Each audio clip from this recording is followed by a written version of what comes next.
हम आज आपको सिंधु घाटी सभ्यता के बाजार के बारे में बताते हैं। लगभग 5000 साल पहले जब दुनिया के कई हिस्सों में जीवन अभी बिखरा हुआ था, तब सिंधु नदी के किनारे एक ऐसी उन्नत सभ्यता बस चुकी थी जिसका बाजार उसकी समझ, अनुशासन और दूरदर्शिता को साफ दिखाता है। जैसे ही कोई व्यक्ति उस समय के बाजार में प्रवेश करता होगा, उसे चौड़ी और सीधी सड़कें दिखाई देती होंगी, जिनके दोनों ओर पक्की दुकानों की कतारें लगी रहती थीं। हर दुकान अपने तय स्थान पर होती थी और उसके पीछे सामान रखने के लिए सुरक्षित गोदाम बने होते थे, जिससे ये पता चलता है कि वहाँ व्यापार बिना अव्यवस्था के चलता था। सिंधु घाटी सभ्यता के बाजार में रोजमर्रा की जरूरत की लगभग हर चीज मिलती थी। अनाज के ढेर लगे रहते थे, जिनमें गेहूं और जौ प्रमुख थे। कपास से बने कपड़े वहाँ की खास पहचान थे, जिन्हें लोग बड़े गर्व से पहनते थे। मिट्टी, तांबे और कांसे के बर्तन आम जीवन का हिस्सा थे, तो वहीं मनके, चूड़ियां और आभूषण भी दुकानों में सजे रहते थे।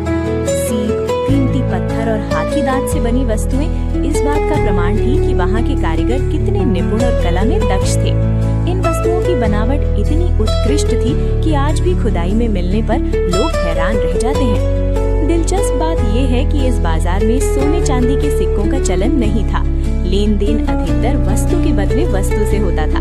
एक व्यापारी अनाज देकर कपड़ा ले सकता था, तो कोई कारीगर अपने बनाए हुए मनकों के बदले रोजमर्रा का सामान प्राप्त करता था। इससे ये साफ पता चलता है कि ये समाज बराबरी और आपसी विश्वास पर आधारित था। यहाँ किसी राजा के भव्य महल या शक्ति के प्रदर्शन की जगह मेहनत और व्यापार को महत्व दिया जाता था। सिंधु घाटी सभ्यता का बाजार केवल स्थानीय व्यापार तक सीमित नहीं था। यहाँ के व्यापारी दूर दूर तक अपना माल भेजते थे।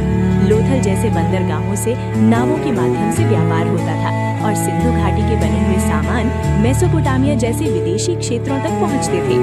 इसका मतलब ये था कि ये सभ्यता न केवल अपने समय से आगे थी, बल्कि दुनिया से जुड़ी हुई भी थी। विदेशी व्यापार के कारण यहाँ के बाजारों में नई वस्तुओं और नई जानकारियों का आदान प्रदान होता रहता था। इस तरह सिंधु घाटी सभ्यता का बाजार केवल खरीद और बिक्री की जगह नहीं था, बल्कि वो एक सुव्यवस्थित जीवन प्रणाली का केंद्र था, जहाँ अनुशासन, कला, व्यापार और समानता एक साथ दिखाई देते थे। शायद यही कारण है कि हजारों साल बीत जाने के बाद भी जब हम सिंधु घाटी सभ्यता के बाजार की कल्पना करते हैं, तो हमें एक शांत, व्यवस्थित